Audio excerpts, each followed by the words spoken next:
El contenido y las imágenes de este programa se difunden con fines noticiosos y de interés público. Además, los comentarios, opiniones y expresiones de sus invitados son responsabilidad exclusiva de ellos y no representan ni deben interpretarse como la opinión de este canal. EICNEX, nuestros periodistas y presentadores mantienen un nivel de compromiso con su audiencia, de entretener e informar de manera objetiva y con responsabilidad.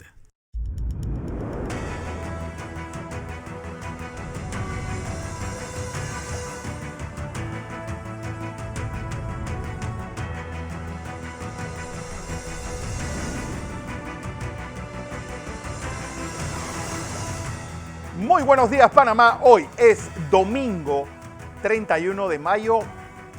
Culmina el mes de la etnia negra, empieza el mes del medio ambiente, también la concienciación en contra del tabaco. Una semana, donde nosotros debemos regresar en Panamá a esa llamada nueva normalidad. Como ha dicho José Luis, es una nueva realidad. ¿Qué debe pasar? Pues el gran temor de todos. Habrá ese rebrote tan temido por las autoridades. ¿Qué va a pasar mañana cuando pasemos de una cuarentena a un toque de queda? Una semana también donde las cosas se calentaron en el Ministerio Público con la salida hacia fiscal de la Chorrera de Zuleika Mur y hacia fiscal de familia de Aurelio Vázquez. Primeros movimientos del procurador Eduardo Ulloa y que al frente mediático ha llegado al expresidente Juan Carlos Varela lo tomó como una afrenta. Una semana también en el que pues, el tema económico y el tema del trabajo sigue siendo aquel temor de ese mundo post-COVID, en un momento en el cual la mesa de trabajo, según lo que ha dicho o ha trascendido Suntrac como representante del sindicato más grande, está tratando de que se balanceen las partes y que no tenga nuevamente que sean los trabajadores los que carguen con todo el peso de esta crisis. Día también en el que pues, las cosas se calientan entre Estados Unidos y China, el tema Hong Kong. Y ya, pues 4 de los 5 cargueros iraníes están en Venezuela, dándole un balón de oxígeno al régimen de Nicolás Maduro. José Luis Ríos, como todos los domingos con nosotros. José. Buenos días, Fernando. Hoy 31 de mayo, día de que hacen conciencia a no fumar, y este año la OMS ha querido hacer el llamado principalmente a los jóvenes para que no caigan en este vicio por los daños que podría causarle a la salud, principalmente en este momento de coronavirus. Por otra parte, Fernando, aunque disminuyeron un poco, los homicidios se concentraron esta semana en el área de Panamá Oeste, específicamente en esta ocasión en el distrito de La Chorrera, donde lamentablemente el jueves una menor de edad de 17 años en estado de embarazada falleció por esta causa de este doble homicidio que se registró en la comunidad de Los Naos en La Chorrera. Por otra parte, como lo hemos dicho, a partir de mañana una nueva realidad empieza en nuestro país, empieza también en otras ciudades que han levantado el confinamiento.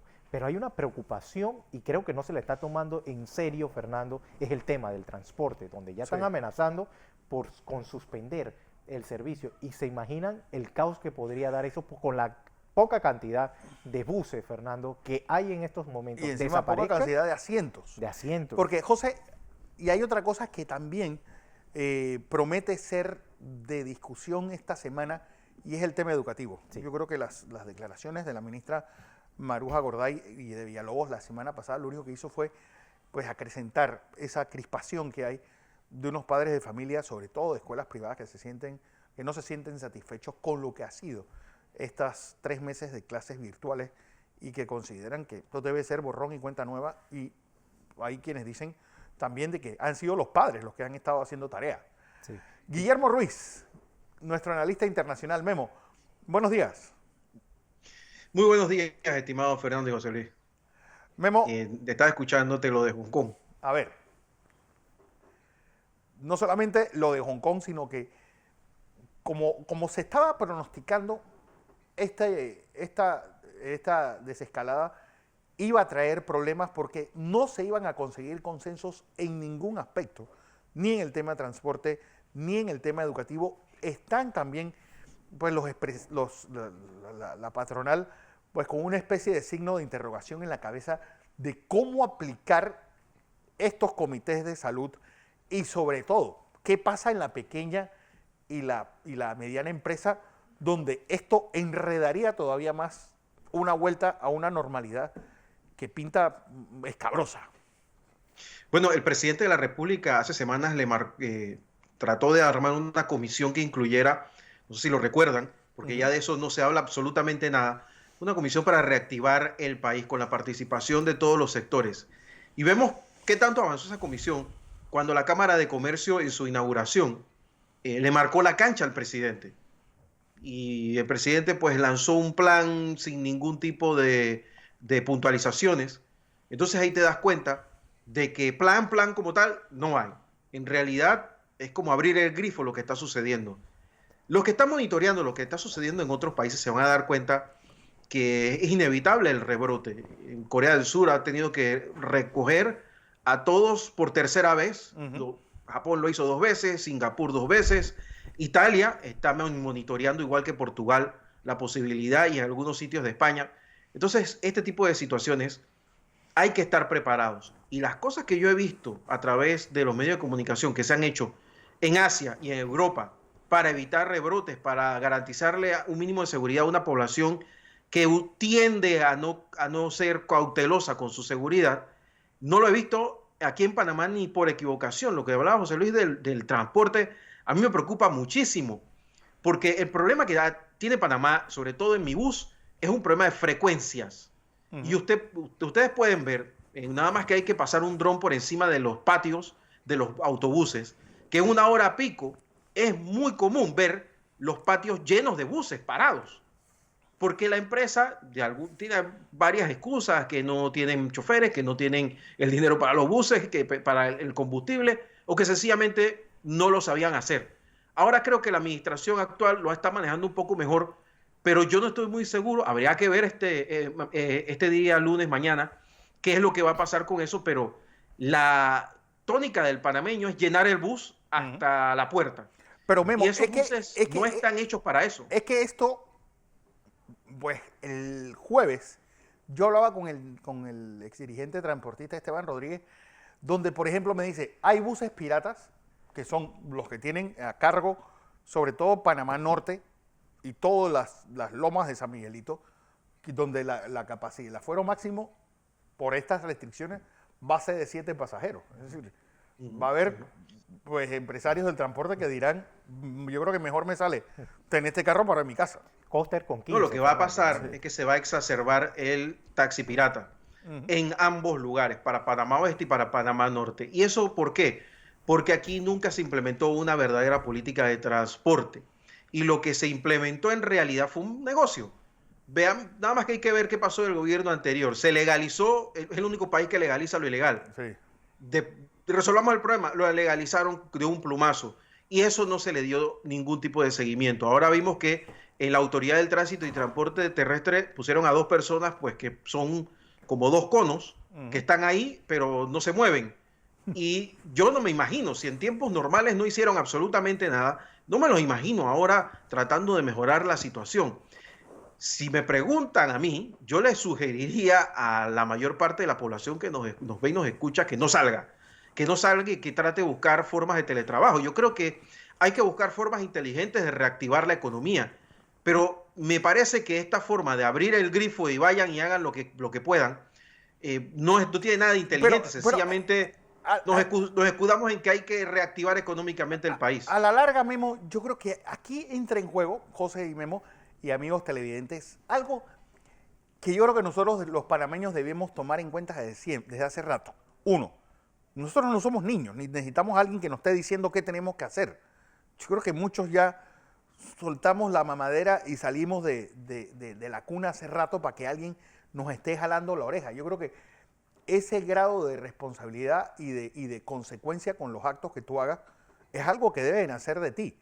2, no están abriendo todos los sectores de la economía.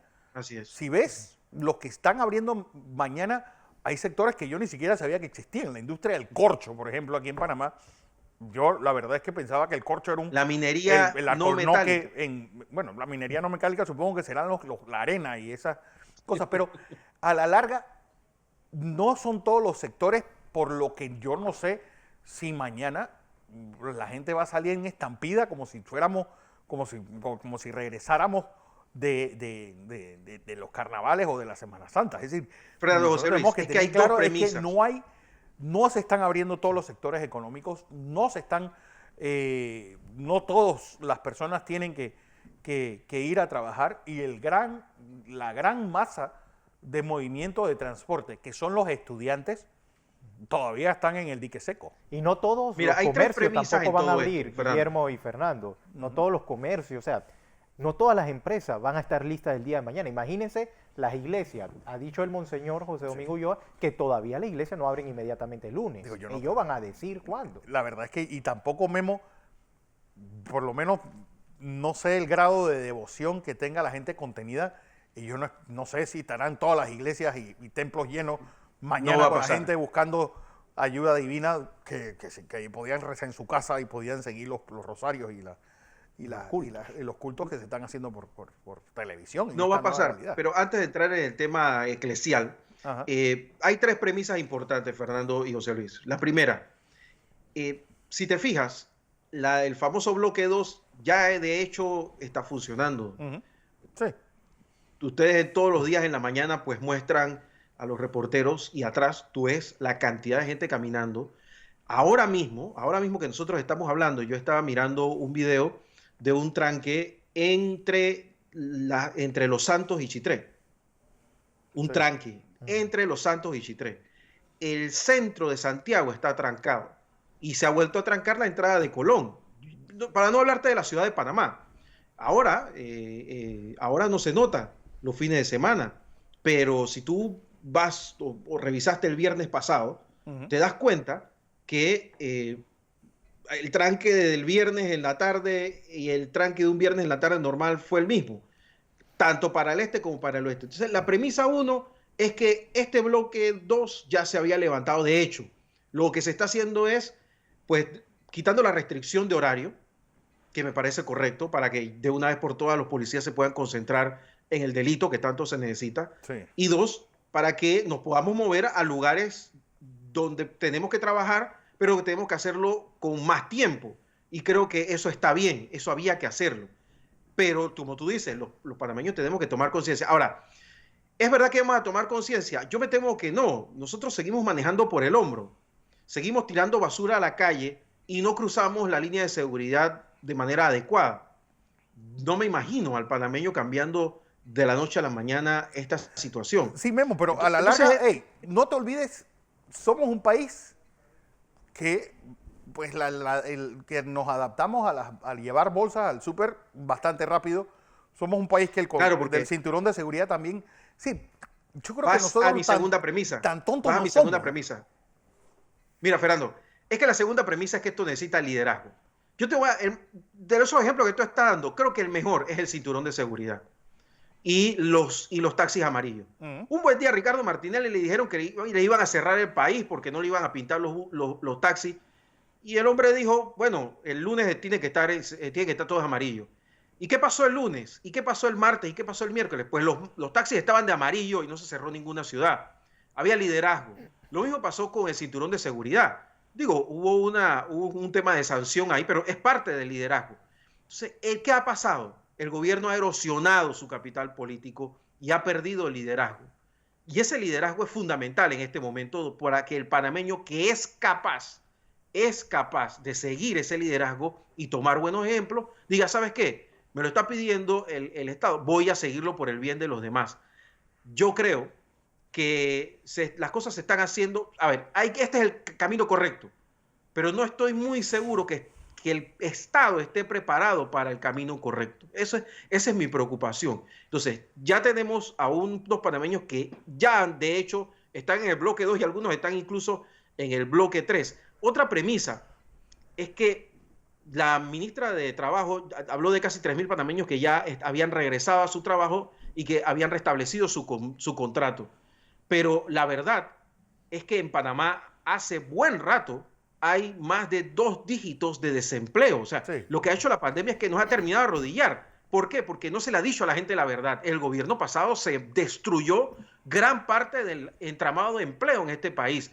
Lo que ha hecho la pandemia es terminar con el resto. Entonces, lo que hay que hacer es trabajar en función de eso, tratar de no volver a cometer los errores del gobierno pasado y reactivar la economía. Tú eres economista, tú sabes cómo. Hay que poner dinero en la calle en obras que generen círculos económicos.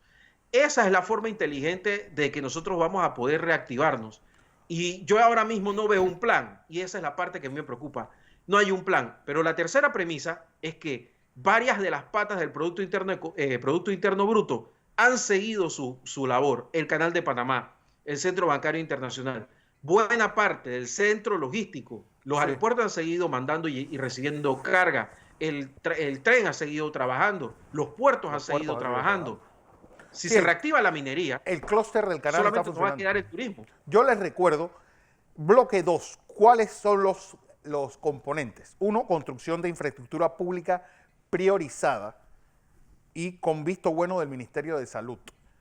Minería no metálica, empresas dedicadas a la exportación y extracción de minería no metálica que posean concesión debidamente otorgada por el Ministerio de Comercio.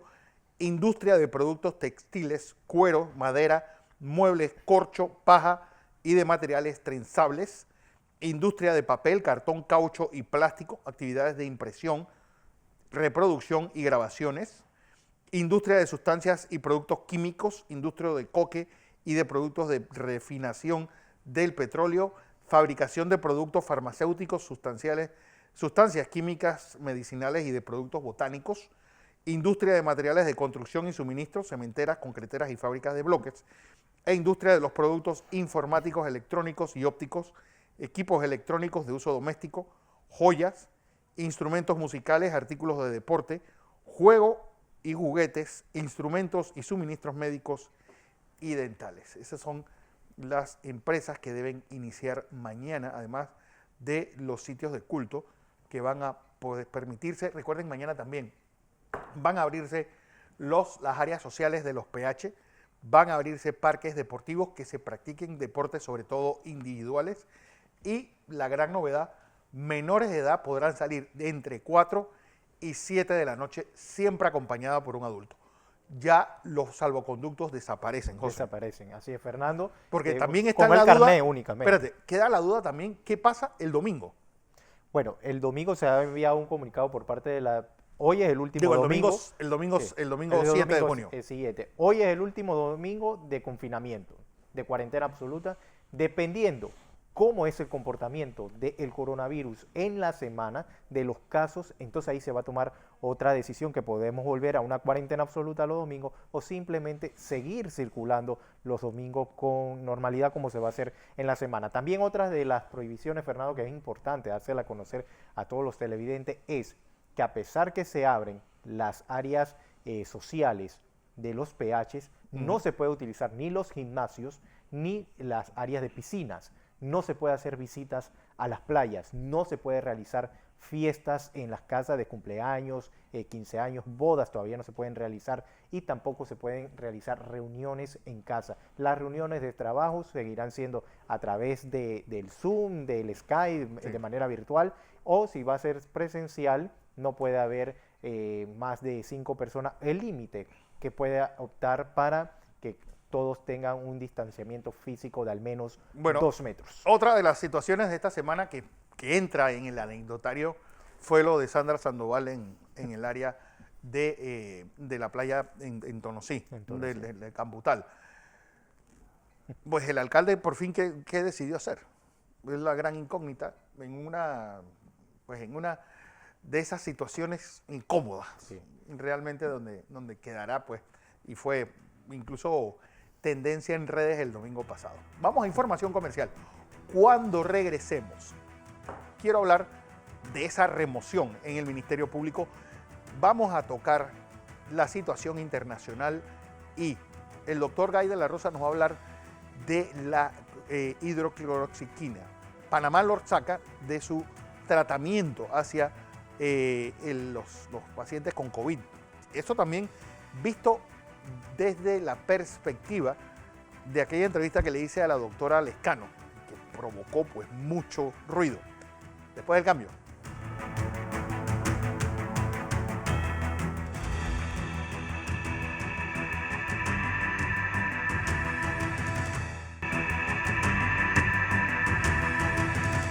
Seguimos en la presentación de Entre Líneas. Hoy es domingo 31 de mayo.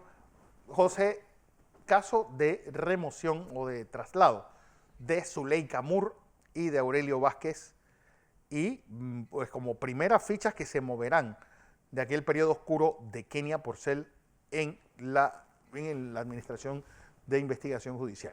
Y que al parecer, Fernando, no van a ser la única, porque en los próximos meses pueden venir otras, como pueden ser Se está especulando mucho. Se está especulando que pueden darse otros cambios, y lo sorprendente es que retractores salieron a criticar entonces al procurador Ulloa, señalando de que por qué están haciendo esos cambios, por qué hace esos movimientos, cuando todos sabemos aquí que la mayoría de los procuradores hacen cambio de fiscales, Fernando, y muchos quedan sorprendidos porque al parecer que principalmente la que querían ayudar para que no se moviera de la Fiscalía de Anticorrupción era la de la fiscal Zuleika Moore.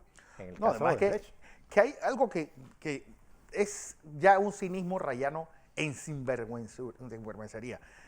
Es decir, ¿cuánto nos costó los caprichos de Ana Matilde Gómez siendo procuradora trasladando fiscales? ¿Cuántas personas pues removió la señora Kenia Porcel?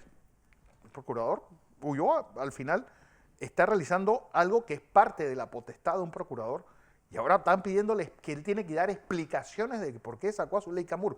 Zuleika Moore, como puso la Estrella de Panamá en su editorial, no debían haberla trasladado, la deberían haber votado. No olvidemos que esa es la autora de la frase Dubois confesó pero no se le probó. Ella es quien ha hecho todo el movimiento maniqueo junto a Talia Sterling, junto a Ruth Morcillo, junto a Aurelio Vázquez, junto a Kenia Porcel, mandados por el libreto hecho por Rogelio Saltarín y el Consejo de Seguridad, que de pitcher a catcher hacía las patrañas inventadas por Saltarín, la llevaban, la publicaba el diario a la prensa, estas sinvergüenzas creaban una noticia de crimen y con eso armaban un expediente, utilizando la justicia como arma política. Y esa es la gente que supuestamente va a administrar justicia y que nos están poniendo como ejemplo del manejo de la legalidad. Y que fue designada para el cargo de magistrada. Sí. Es que la mujer debió renunciar cuando no llegó. Punto. Chao. Guillermo Ruiz. Esto es pues un barelismo sin Varela y una visión todavía maniquea de personas que creen que pueden llegar o manejar el país a través de la intimidación y de la persecución judicial. Yo recuerdo una exfuncionaria del Ministerio Público que se compró un Mercedes-Benz completamente nuevo y de paquete, con la indemnización que fue objeto después de que la Corte Suprema de Justicia fallara en su favor. ¿Por qué? Porque él había despedido la señora procuradora, que ahora dice que el procurador tiene que dar explicaciones. Lo que estabas diciendo, no hay vergüenza. Yo no entiendo estas cosas. Ahora, también esto es parte de un problema ya de larga data. La falta de institucionalidad en un país como Panamá, donde no se asienta de una vez por todas la justicia, porque aquí hay medios de comunicación e intereses económicos y políticos que desde 1989 han tratado de marcarle la agenda a todos los procuradores que llegan, o directamente poner al procurador y que se haga su santa voluntad. Entonces no puede ser. Yo creo que el señor Ulloa falló cuando directamente no llegó a removerlos. Quiso llevar la fiesta en paz y dijo que bueno, que iba a trabajar con lo que tenía, lo cual yo creo que fue un error, porque estaba más que probado. Sí. Tanto por los Varela Leaks como por todas las investigaciones independientes que se han hecho de la situación de muchos de los fiscales. Pero es que no olvidemos, Guillermo, José Luis y amigos televidentes, es decir, la investigación de Adelita Coriat sobre la Procuraduría Paralela y toda esta trama inventada por el difunto Saltarín, cómo se llevaron esos casos, él mandando y pidiendo información, recorriendo el gobierno enviado por el presidente para armar estos casos. Es decir, que se trató de desacreditar a Adelita Coriat. Sí, se tuvo que ir de Panamá. Y ella tenía las pruebas en la mano, que era lo peor de todo, que se debió haber abierto una investigación inmediata de oficio y se debió haber trasladado de una vez por todas a quienes a los fiscales que tenían que trabajar en eso, y no se hizo absolutamente nada. Si es que aquí lo que nos sobran es pruebas de cómo la justicia estaba completamente parcializada. Entonces, la llegada del señor Ulloa lo que había era pues llevado algo de esperanza, pero esas esperanzas se cayeron el día que dijo que lo iba a dejar todo así. Ahora es que quizás podamos ver algo diferente. Sí, porque yo creo que hay una pelea frontal. Es decir, a él le están haciendo, y dentro de todo, el gran convidado de piedra en toda esta trama, que es otro que es parte de este desastre, que es Rigoberto González Montenegro. Yo creo que ese señor no tiene dignidad ni vergüenza. Ahora ha despertado de un letargo de 5 años, no hizo nada con los Guardiala Leaks, no hizo nada con la Procuraduría Paralela, no se le oyó la voz en los 5 años y ahora aparece como el gran Mesías que va a enrumbar la justicia cuando él es más un problema que una solución. Investigando en menos de una semana. No hacen nada, Fernando y José Luis, no hacen nada y ya está aprobado. Es que ni siquiera lo tengo que decir que yo creo que no. Está aprobado en los últimos años. ¿Qué caso ha terminado en una investigación seria? Ninguna. Todas han terminado en un show, todas han terminado en un problema. ¿Para qué? Para que sencillamente no pase nada. Y a mí lo que me llama la atención es que después de un año el tema de los Varela Leaks va a quedar como una anécdota y es gravísimo.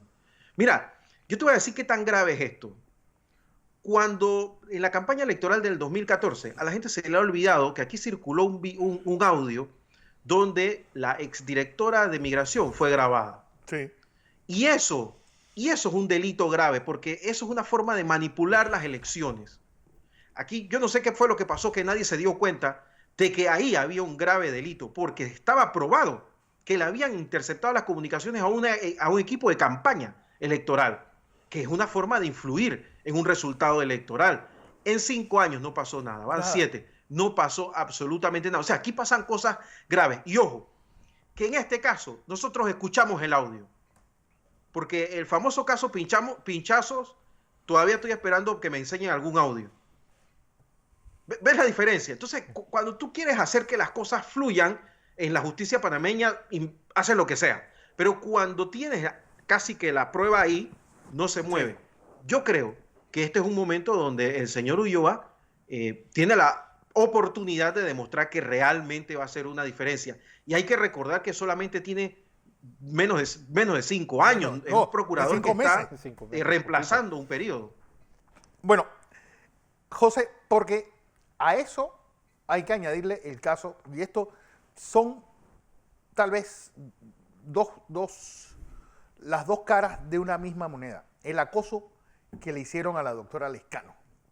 Y ahora, pues que se ha dicho mucho y que la OMS, pues Estados Unidos tiene una posición, José, y la verdad es que pues después de eso quedamos nosotros todavía más, con más incertidumbre de la que ya teníamos. Porque entonces no queda claro, Fernando y Guillermo, qué tipo de tratamientos están utilizando, porque sabemos que esto es ensayo y error que está haciendo la Organización Mundial de la Salud, pero sacar un medicamento en el que se estaba aplicando en algunos pacientes, entonces quiere decir que este medicamento pudo haber causado muerte de estos pacientes, que si no se hubiesen utilizado, se podrían haber salvado. Son algunas de las interrogantes. Sin embargo, al ver cómo médicos trataban hasta en Twitter a la doctora Lescano de curandera, una falta de respeto iniciando por ahí. Chamana, le decían. O sea, utilizar, cuando ella atendió, que cuando lo dijo aquí, más de 100 pacientes, ¿cuántos pacientes se le ha muerto a la doctora Lescano?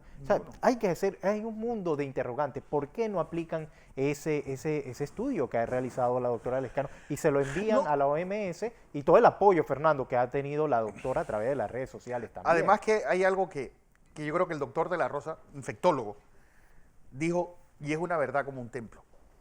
No hay que menospreciar nunca a un médico que está en la trinchera. La doctora Lescano le llegaron más de 150 personas con COVID-19 a atenderse. Y ella lo atendía en casa también, Fernando. No es lo mismo atender a una persona o ver resultados en una oficina donde tienes a 10 personas recolectando solamente datos y tú los ponderas.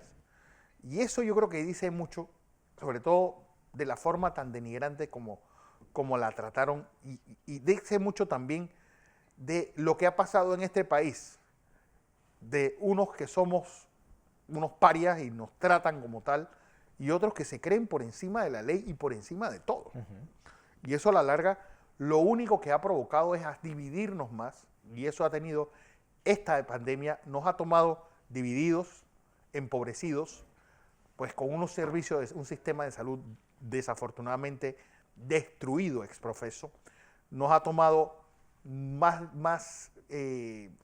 bueno, con las arcas públicas totalmente en ruina, y sobre todo un país donde se perdió la empatía, donde se perdió la solidaridad y donde se perdieron muchos valores que antes eran casi la carta de presentación de los panameños. Una doctora, Fernando, que iba incluso hasta la propia casa de los pacientes, y es aquí donde debe hacerse esa unión, porque nos están pidiendo solidaridad, y la doctora lo estaba haciendo de manera solidaria atendiendo a estos pacientes, y se puede observar cómo ella ha cuidado a sus pacientes, porque le ha pedido a la mayoría que no salgan a dar incluso hasta declaraciones, sí. para evitar más esta exposición en la que fue durante el fin de semana, Fernando, luego de darse cuenta de esta entrevista. Incluso abogados han dicho que si tienen que ayudarla para defenderla, lo van a hacer, y de manera gratuita. Porque, Guillermo, otra de las situaciones, pues, la OMS yo creo que a lo largo de la pandemia ha ido perdiendo parte de su caudal como una de las instituciones base de la ciencia y de la medicina mundial. Ha tenido ataques muy violentos, sobre todo pues, desde la academia norteamericana, y veremos después de esta pandemia que haya que recoger los caballos muertos del camino, una reestructuración de la Organización Mundial de la Salud y por ende el principio de ese sistema multilateral de Naciones Unidas. No lo veo, porque la OMS se ha convertido pues, en un aliado de China, y China no va a dejar caer a la actual directiva de la Organización Mundial de la Salud. Lo que sí ha pasado es que ha perdido muchísima credibilidad, y hasta hace poco todo lo que dijera la OMS era prácticamente santo grial, y eso está cambiando, sobre todo porque la OMS ha terminado metida en el problema entre China y Taiwán. Igual que muchos países, ya no solamente los países aliados de Estados Unidos, sino algunos europeos, han llegado a la conclusión de que hay que pedirle a la República Popular China, específicamente a su directorio, al presidente de China y a todo el Politburó del Partido Comunista, explicaciones de por qué, sabiendo lo que estaba pasando en China, no se tomaron las medidas para evitar que la pandemia siguiera pues, extendiéndose. El etíope, que es el director de la OMS, que fue ministro de Salud durante muchísimos años, tiene una reputación de haber trabajado en Etiopía pues, con unos planes importantes y novedosos.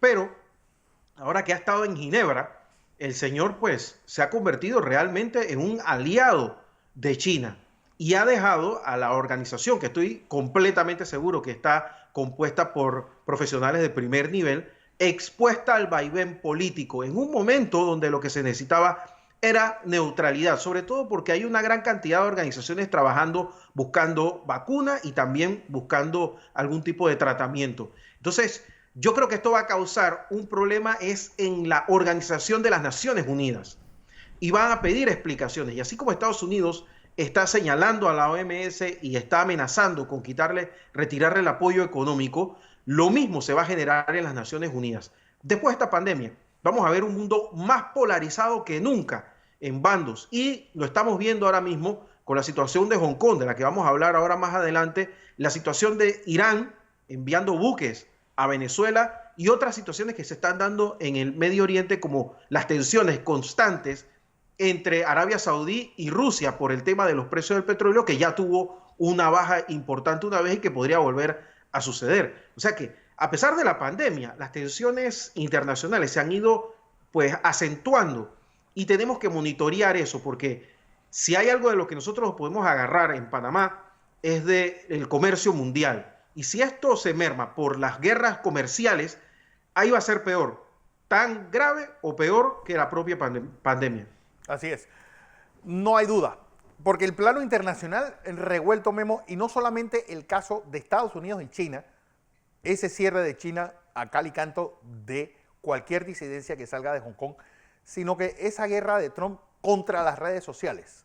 El jueves ya ha dicho y ya ha hecho esta declaración de guerra empezando por Twitter. Tú que eres ingeniero informático, obviamente esto va a desaparecer, ese clima de libertad que yo creo que ha hecho del Internet ese espacio donde vale todo. Donald Trump y sus asesores saben bien que una cosa es decir algo y otra cosa es que esté sucediendo. Él sabe muy bien que Twitter, Facebook y cualquier otro puede agarrar todos sus bártulos y mudarse a un sitio sin jurisdicción y trabajar perfectamente bien con personal pakistaní, indio y latinoamericano, y la operación va a continuar perfectamente bien. Él lo sabe, pero las empresas norteamericanas necesitan el capital norteamericano. Entonces, aquí lo que se va a formar es una negociación. Yo creo que en Twitter, como muchas empresas norteamericanas, han llegado ya a un hastío importante, pero recordemos algo, estamos a unos cuantos meses de las elecciones en los Estados Unidos. Y eso es lo que se está jugando aquí. La posibilidad, la presión que está haciendo Donald Trump y parte de los republicanos para que no les vuelva a suceder que de alguna forma las redes sociales influyeron en contra de ellos en buena parte de la campaña. Entonces están partiendo por delante. Desde el punto de vista tecnológico, este tipo de amenazas solamente son ladridos de un perro amarrado. Pero desde el punto de vista político es muy importante porque tenemos que ver hasta dónde son capaces de llegar los directorios de estas empresas de redes sociales en transar con el gobierno de los Estados Unidos y cuáles serían las consecuencias. Es ahí donde yo veo que realmente podría haber una afectación para la libertad, sobre todo la libertad de expresión, que muchos le llaman libertinaje. Pero bueno, es que como comenzamos el programa, así mismo como nosotros no necesitamos que nuestros padres nos lleven por ahí, sí, en el tema de salud, lo mismo pasa con la utilización del Internet. A menos que sean niños chiquitos, los adultos sabemos qué escoger y qué no escoger. El tema político sí es importante. Y va a pasar. Lo primero que va a hacer Donald Trump o Joe Biden cuando ganen es convocar nuevamente a toda esta gente de las empresas de redes sociales. Así que eso no va a pasar de ahí. Pero vamos a ver mucha tensión de aquí por lo menos hasta noviembre, sobre todo por el debate de la votación, cómo va a ser. Porque unos proponen la votación vía email, perdón, vía correo, y otros proponen que sea presencial, tomando las medidas supuestamente de seguridad. Y es un verdadero debate que se lleva adelante. Recordemos que el Partido Demócrata no tiene precisamente a su mejor candidato, pero Donald Trump es Donald Trump. Entonces, lo que viene es, si no fuera por la pandemia, sería extraordinariamente divertido. Bueno, un tema que yo creo que vale la pena seguirle la pista a José y Memo es el tema educativo. Lo de las clases virtuales ha sido un verdadero desastre. Ha sido algo que no ha dejado satisfecho a nadie. Y la ministra pues habla de una especie de encuentro o de reencuentro con las clases a dos velocidades, José. Que es otro tema que ha dejado pues con un sinsabor a las personas que lo han visto. Y que ya el jueves, Fernando, reaccionaron algunos docentes diciendo que no se la han tomado en cuenta, sin embargo, existe supuestamente una agrupación que lo está representando. Pero sí hay una preocupación cuando se dé ese reinicio, ese retorno a clases y no deja bien firme esa propuesta presentada por el Ministerio de Educación. ¿Cómo? Sí, se están hablando de que pueden ser por guías, módulos o clases virtuales, pero se han preguntado cómo van a llegar donde estas personas que no tienen internet, donde en su casa no existe un aparato móvil, donde no hay una computadora. Eso se han preguntado, donde cómo van a hacer para pagar la luz, porque va a aumentar la luz en esos hogares por el uso de las computadoras. ¿Cómo va a ser la calificación realmente? Son cosas que los padres de familia están interesados en conocer y donde los docentes dicen que están preparados, pero que no se le están tomando en cuenta, que todavía no le han dicho unas guías y que quieren que todo el nivel educativo vaya acorde. Igual, porque algunos al parecer están poniendo una cosa, otros están poniendo otra cosa. ¿Cuáles son esas materias que se van a dar? Se habla de matemáticas, ciencia, español, pero ¿de qué manera realmente van a dar las clases los estudiantes? Así es. Quiero ir a información comercial. Cuando regresemos, ¿qué nos espera esta semana? Quiero que escuchen al doctor Guy de la Rosa hablando sobre su posición respecto al retiro por parte de Panamá de la hidroxicloroquina y qué consecuencias puede tener esto para los enfermos de COVID. Ahora que viene esa entrada masiva y el temido rebrote, ahora que estamos en la desescalada, pues en una segunda fase. Después del cambio.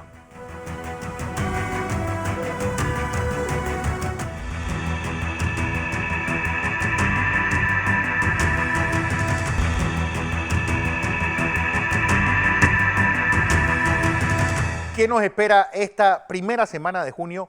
Mes dedicado a la naturaleza, al medio ambiente, mes donde el viernes el Papa Francisco va a tener una reunión virtual con varias primeras damas, entre las cuales está Yasmín Colón de Cortizo. Bueno, Fernando, esperar cómo va a ser el día de mañana, esa reapertura del segundo bloque, cómo se va a comportar las personas en las calles, cómo van a hacer el uso de ese vale digital también que el fin de semana se activó.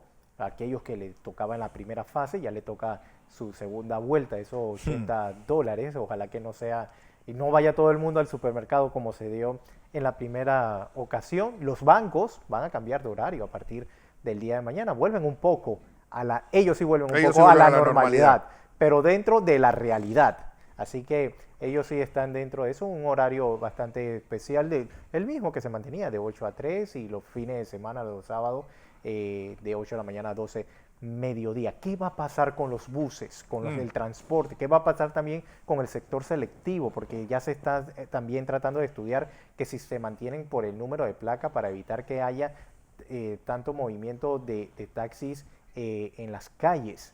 Eso es lo que nos espera esta semana. ¿Qué va a suceder también con estas reuniones de la ARAP, Fernando? Muy importante con pescadores, porque hubo una pelea el jueves pasado, hubo manifestaciones, incluso pidieron hasta la renuncia de la directora de esta institución. Ellos están hablando de cuidar o proteger principalmente a las rayas y al tiburón martillo en nuestro país, Fernando. Vamos a ver qué va a quedar. Guillermo, ¿seguirán estas protestas por ese asesinato por parte de la policía de George Floyd? ¿Seguirá ese tufillo de racismo dentro de la política interna de los Estados Unidos? Bueno, lo que pasa es que ya está instalado en el debate racial en Estados Unidos. Lamentablemente, como te decía, el señor Joe Biden no es precisamente el mejor candidato del Partido Demócrata, y para atacar a Donald Trump hizo un comentario instalando ese debate. Sí. Y por supuesto que Donald Trump, en vez de aplacarlo, lo que hizo fue alentarle, meterle más fuego a la situación. Hay instalado una crispación racial desde antes de la campaña electoral pasada. Y eso se aplacó en el gobierno de Barack Obama, pero no desapareció. Sencillamente estaba ahí, latente. Y el gobierno norteamericano lo único que ha hecho es dejar que las cosas fluyan. Mira, hay que ver la verdad. Ahora mismo, Estados Unidos, antes de la pandemia, había logrado que los migrantes no entraran a los Estados Unidos, porque México se convirtió en el muro que iba a construir Donald Trump. Y Canadá también. Entonces, lo que estaban haciendo es que los haitianos terminaban en Canadá, los centroamericanos estaban terminando en México, y eso ha hecho que la polémica racial nuevamente se enfoque en el tema de negros y blancos, lamentablemente. Y eso no va a cambiar, insisto, estamos en elecciones en Estados Unidos. Si estos temas movilizan, la idea de ambos partidos es cooptar todo lo que se pueda para influir en los estados. Recordemos el sistema electoral de Estados Unidos. Los demócratas pueden barrer, como ya pasó con Hillary Clinton, en votos, pero al final son los estados los que cuentan. Eso lo vamos a ver, y eso le va a hacer mucho ruido interno a Donald Trump, y eso le va a quitar foco a la situación internacional. y va a dejar entonces a China con las manos pues despejadas para poder hacer lo que quiera hacer en Hong Kong. La semana pasada, esta madrugada del jueves pasado, se aprobó en la sala del pueblo de Beijing, pues directamente, para hacerlo en resumen, acabar con la situación de Hong Kong. Y cada vez es más probable que esa situación de dos sistemas, un país, no se vaya a dar y China vaya a por todas. Entonces vamos a ver realmente cómo va a quedar todo esto, porque si China gana la carrera de la vacuna, también se va a convertir en un problema para los Estados Unidos y ellos lo saben. Así es. ¿Qué dijo el doctor de la Rosa sobre esta decisión de la OMS que ha tenido la repercusión en nuestro país de eliminar la hidroxicloroquina como parte del tratamiento del COVID-19? Escuchemos. Primero que todo, tenemos que observar que esto no es un estudio randomizado controlado. Desde el momento que el estudio es no randomizado, no controlado, esto implica que el estudio puede tener un sesgo innato, el cual no puede ser eliminado simplemente por el propio diseño del estudio. Si observamos la data adicional que ha sido generada, que no demuestra efecto positivo con respecto a la hidroxicloroquina, la data es ambigua. La mayor parte de estos estudios son estudios de menos de 100 pacientes, algunos son de menos de 200 pacientes, lo cual implica que el estudio carece del poder estadístico para determinar si existe una diferencia clínicamente significativa o estadísticamente significativa, ya sea en favor o en contra del uso de la hidroxicloroquina. Así que hasta la fecha lo que tenemos son mayoritariamente estudios observacionales, retrospectivos. Sí tenemos estudios randomizados controlados, pero son de pequeña magnitud, en donde por la característica de la pequeña muestra no se puede establecer una conclusión formal acerca de beneficio y riesgo de la intervención farmacológica con hidroxicloroquina o con cloroquina. Otro punto importante, veamos los dos estudios que también han sido ampliamente diseminados en las últimas 2 o 3 semanas. Uno es el estudio de la Universidad de Columbia, que fue publicado en el New England Journal of Medicine, aproximadamente 1.400 pacientes, lo cual es un número adecuado.